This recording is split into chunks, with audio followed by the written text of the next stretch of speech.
In the previous tutorial we just have done this walk, and now we're going to do this kick.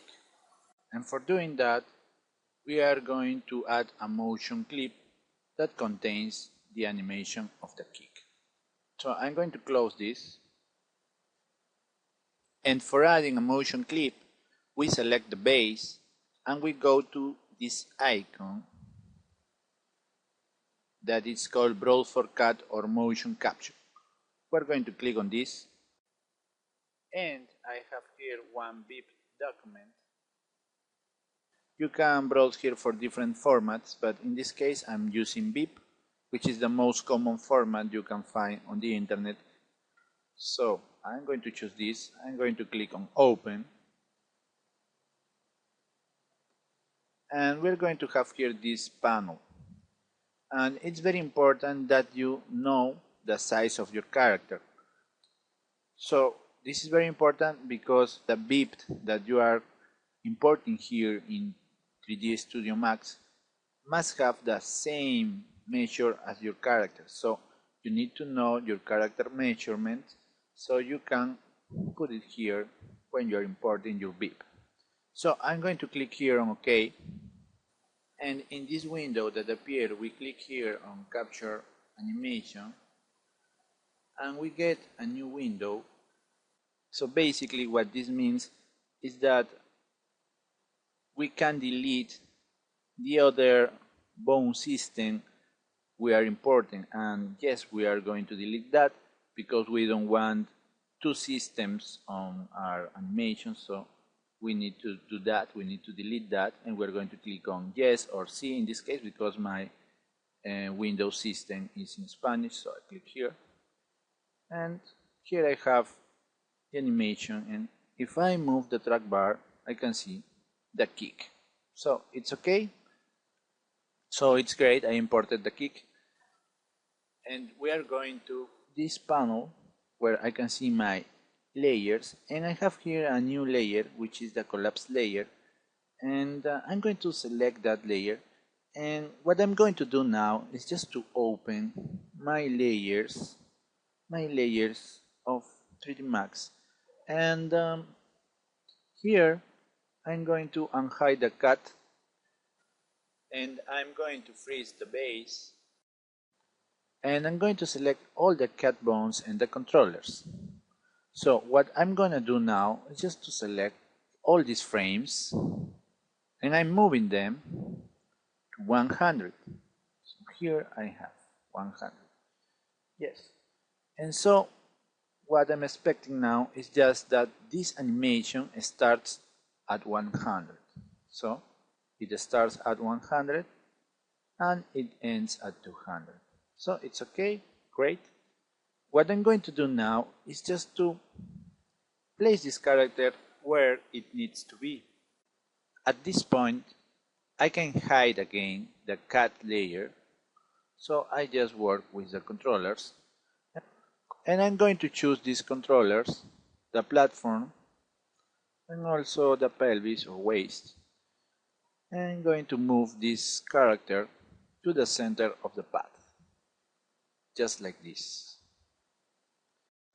So it walks a little bit, and then the kick move starts. So I guess here is right. If I want, I can rotate it a little bit, something like that. I'm going to hide these layers, and if I move the track bar, I can see that the animation starts at that position. So it's okay, great. It's okay, it's great. The moves start as I want. So what I need to do now is just to see the walk, because now I see just the character. I don't see any walk, just this dummy moving. So for doing that, we are going to select the base. I'm going to layers again.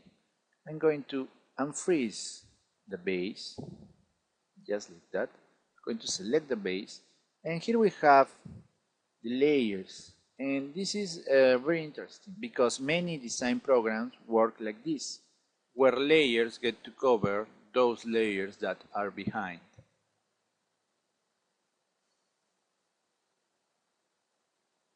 So, for getting to see the walking, we should animate the collapse layer so we see the walking first, and then we get to see the kick. So for doing that, we select the collapse layer, and then we go to global weights and drop it to 0. What we get to see now is the cat motion layer we have behind. So global weight works like some opacity options we know from other softwares. So now we're going to activate the auto key, and we go to frame number 90.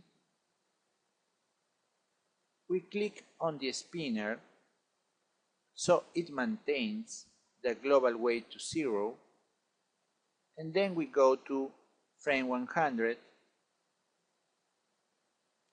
and move the global weight to 100. And now we get to see the blending of the two layers. So everything looks great.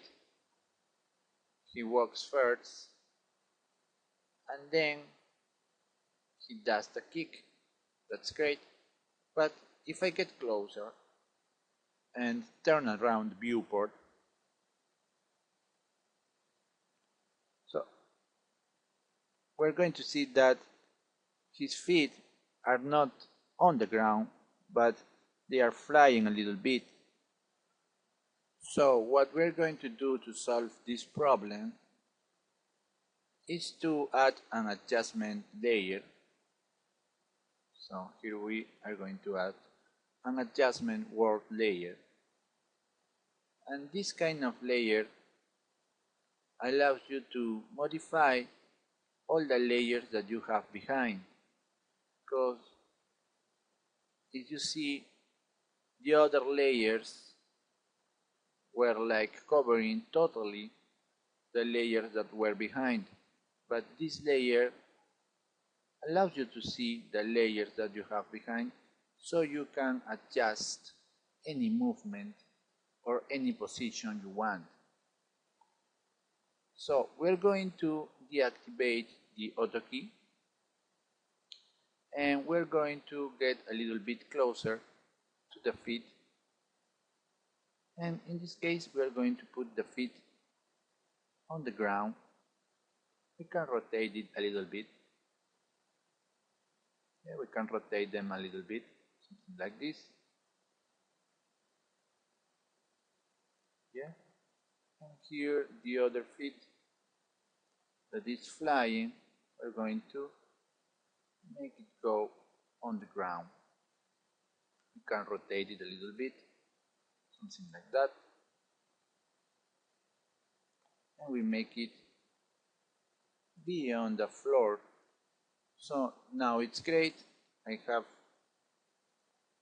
the feet very well positioned on the ground.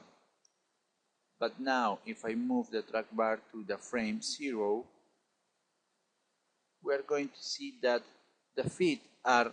So to solve this problem, we just have to animate the adjustment world layer so the first frame won't have any influence of this layer, but the final ones will.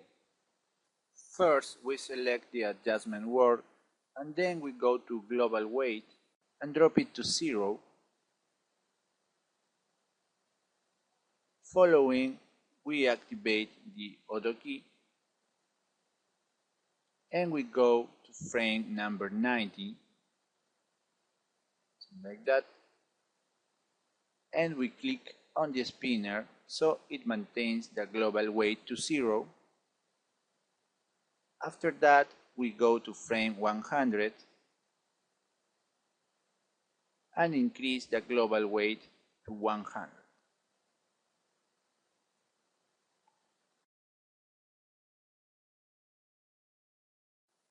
And that's it.